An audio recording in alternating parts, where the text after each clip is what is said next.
Welcome to the Reinventing Education podcast. Today, we are discussing school buildings, of all things, the places where different types of school happen. So if you're new to the podcast, we discuss this idea of three types of school, being the expert, coach, and counselor. Today, we're looking at the counselor approach to schools, possibly considered like a progressive approach or a more student-centered approach. But if you're new to our terminology of expert, coach, and counselor, please go visit episode 100 where we break down all that terminology for you. So we're going to discuss buildings today, Brendan. First of all, how are you? Not too bad, Robert. The summer is coming in. And yourself? It's time to get out of those school buildings for the summer. Enjoy a bit of a break. We'll take a break after this episode for a little summer break on the podcast and then reconvene in September, as is the cycle of the school season. That's what they'd have you believe. But as with all of these, we start off looking, before we get to the meat of today's episode, we look at the previous paradigms, if you like, the expert and the coach.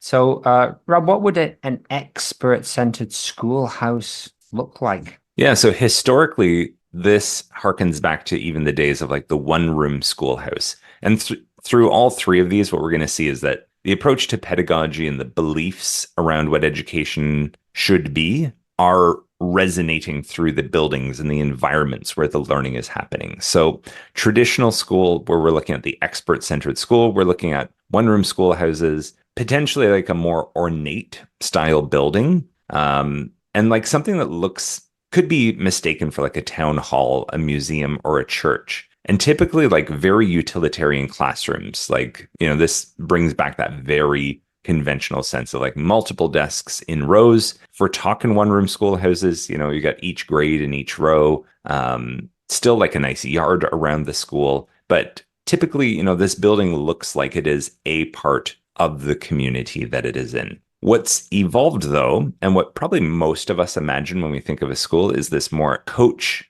approach to the building. Brendan, can you walk us through that? Yeah, so if the building we described might take us up to the post-war period, we're talking about, kind of school buildings, 1950s onwards, especially right up to today. Your regular school building, if you're, like us, based in Britain, Canada, North America, Europe, you'll see this kind of, it's a simple, functional sort of building. More modern versions might have kind of smooth, flat walls and maybe steel and concrete in the designs, almost a industrial kind of design. But they're still relatively welcoming, but there's no real ornamentation per se. It doesn't really need that traditional pomp anymore. It's got a purpose, sometimes called bells and cells, in the sense that, you ring the bell to tell you which kind of room you go to, which cell you go to.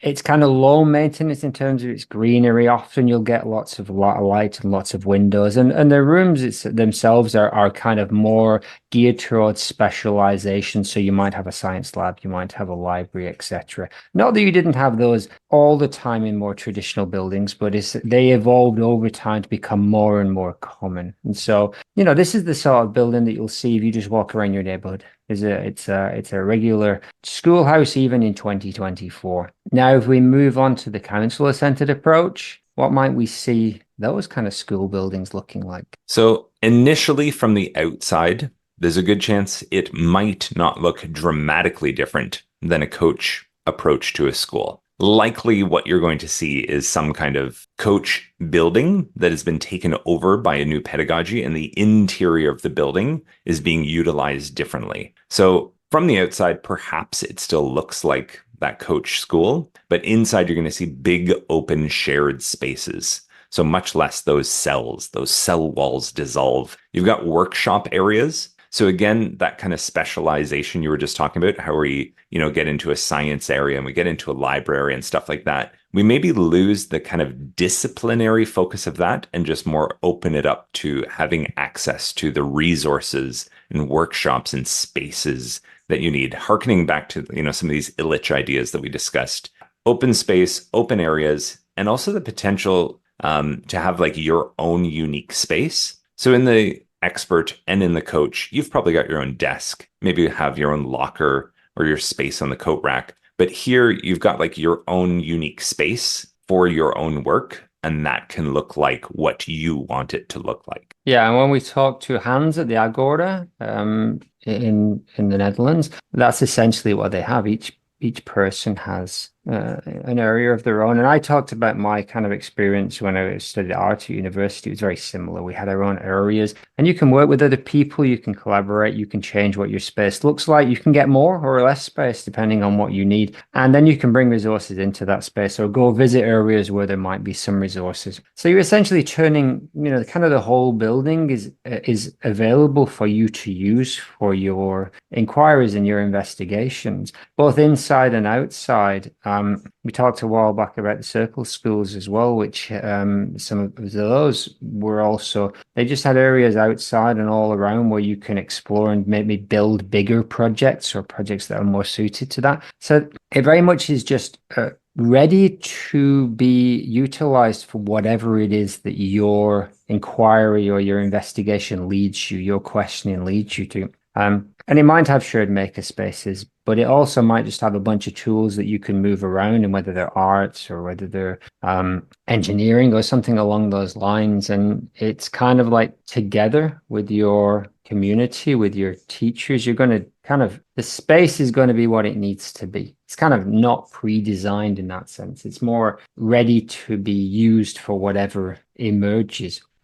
This is on a sliding scale. There are some schools, such as the one I work in, that does inquiring, so you might see some of this happening, but still within segregated kind of classrooms where each grade level has their own classroom and so on. And then this idea that we're talking about here pushes that to the next step, where maybe there is far more of an open space for people to work in. I mean, we did see a lot of that stuff actually emerge in Britain in the 70s and all the way through the 80s and 90s, where open plan was kind of designed. But as we'll probably get to in some of the bathwater, the negatives of this, the pedagogy didn't really align in some of those schools. And so we were building open plan schools, but still trying to teach inside pretty coach-centered or even expert-centered classrooms. And so, yeah, like you said, on the outside, it might not look that different, but on the inside, it's essentially a place waiting to happen and to be what it needs to be. Yeah, and one other point, just we've kind of briefly touched on yards or open space around the school. Whatever you're seeing in the exterior of a counselor-centered school, it's going to be informed and dictated by the people who are at the school. It's not likely to come down from a top-down board policy of you can only have X, Y, or Z at your place. As we've discussed with the counselor school, everyone involved in it has their own say in terms of how space is being used inside, but also outside. And we saw that Circle Schools documentary where, they've got wild animals outside, they've got different gardens, they've got a sand pit area, they've got this and that. And why do they have it? Well, because the people involved said our environment around the school requires this. Yeah. And so there's lots of positives to this approach to having a school building that reflects your counselor-centered pedagogy. One of those would be that everybody has the space and the resources they need to work individually and to collaborate. There's equitable access to things. And of course, there'll be approaches and systems and strategies for making sure that those kind of needs are developed and met. But yeah, the space, and one of the things about the coach-centered approach is just how much of it is pre-planned. I mean, that's by design. That's at the core of their approach, that we know what the curriculum is, we know what we're going to do, we know what our end point is. And so it's fine for the building to reflect that. Here, we don't. We don't know what's coming next. We don't know where we're going. So we have to be prepared to use what we've got and to get what we need. And the space at its best reflects that. And as you said, everybody influences their environment. And so there's a responsibility that you take care of their environment, but you also develop it and change it in a way that works for you, but also for others. And part of that can be inspirational. And part of it can be just functional, that this is what we need to kind of be able to do the kind of learning that we want to do. There's plenty more ways that the counselor-centered approach can be a positive. One of them is that as with much of this approach, you have ownership. And you don't just have ownership over what you study and when and how. You have ownership and therefore responsibility over the entire environment, the physical environment. Yeah, there may be a few spaces that are off limits for safety or administrative purposes, but the majority of that building is open for you to utilize in a way that suits your approach to learning. And of course, the benefit of that is that builds in all of those what we've called transdisciplinary skills, such as self-management and the social skills, research skills, but especially that area of self-management. Knowing that you have this resource, but knowing that you need to, or that you have the opportunity, you're able to use that place to benefit you and others. Yeah, that is certainly not how I felt at school. And I would imagine that most children that went through a coach-centered approach, for all of its good, didn't really feel an ownership over their school building. So there are many good things about it there, Brennan. It's not all good though, Rob. As with everything, there's a bathwater to those babies that we just talked about. We have already alluded to a few of them. One of the biggest ones is this idea of open spaces, as we said, had been kind of a bit of a fashion in the 1970s, where a lot of coach approach schools were removing walls. And I actually even know of a principal that was a mentor to me early in my career who was involved in opening a new school at that time. And they specifically built it without walls between most of the classrooms, very few walls. So you could see what was going on in other rooms. And the idea, the motivation behind it was, oh, there'll be so many more opportunities for collaboration because we won't have those cells. And there can be so much more exchange of ideas because we're not limited by all these walls and spaces.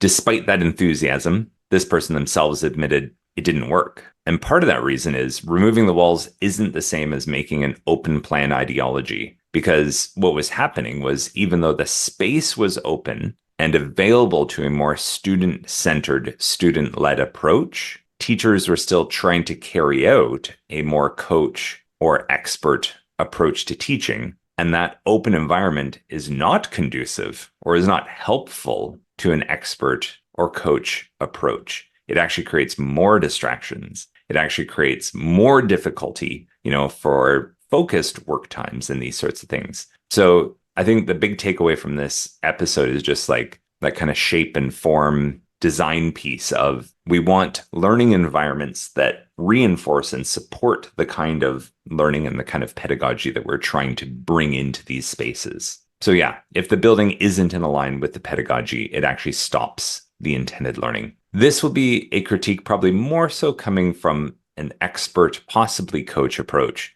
but connected to this idea of these open spaces and people being able to take their own self-management and ownership of spaces. Some of these counselor spaces can be chaotic or might be viewed from the outside as messy places, both conceptually, but also physically. So what we mean by conceptually is because things can always potentially be in flux due to the input of everyone involved, how a space might be used might be changing over time. And it's sort of up to everyone to know what is or what is not going on in certain places. Physically, when you see a lot of footage of things tend to have organizational systems in these kinds of schools. But if you took a picture of kind of your average expert school, average coach school, and average counselor, and you said organize these by messiness, there's a good chance the majority of the times, just simply looking at that physical messiness, there's a good chance the counselor one's going to come out on top often.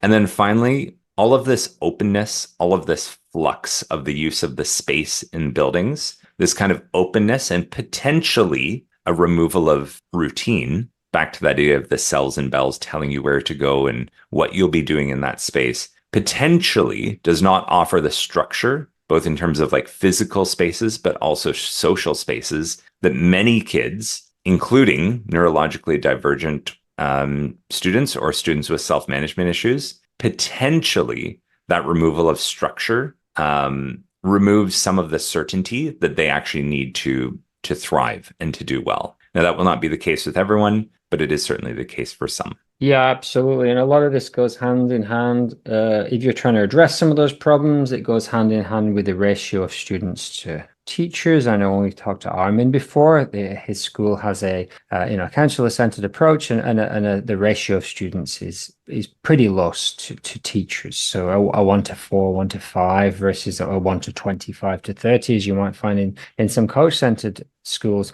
So that's part of it. But yeah, absolutely.